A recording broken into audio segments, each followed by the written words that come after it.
आप सभी जानते हैं कर्नाटक के असेंबली में Karnataka transparency in public procurement KTPP यह जो बिल था, इसमें अमेंडमेंट के साथ, इस एक्ट में अमेंडमेंट के साथ आज बिल पारित हुआ है। इसका लब्बो लुबाब, इसका अर्थ यह है कि आज से कर्नाटक में जो सरकारी ठेके हैं, जो गवर्नमेंट के कॉन्ट्रैक्ट्स होते हैं, उन कॉन्ट्रैक्ट्स में 4% का, 4% का 4% का आरक्षण मुसलमानों के लिए संरक्षित रखा गया है। मुसलमान कॉन्ट्रैक्टर्स को दिया जाएगा। यह जो KTPP एक्ट है, इसके संशोधन के पश्चात दो बातें अब सामने आती है।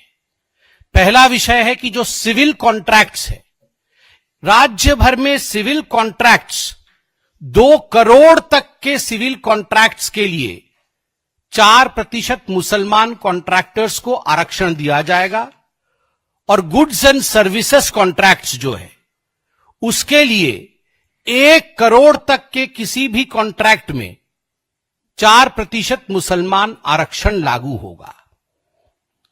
मुझे यह बताते हुए दुख हो रहा है कि यह जो आरक्षण है, ये जो 4% मुस्लिम आरक्षण या रिजर्वेशन दिया गया है, यह कैटेगरी 2B OBC आरक्षण के अंतर्गत दिया गया है।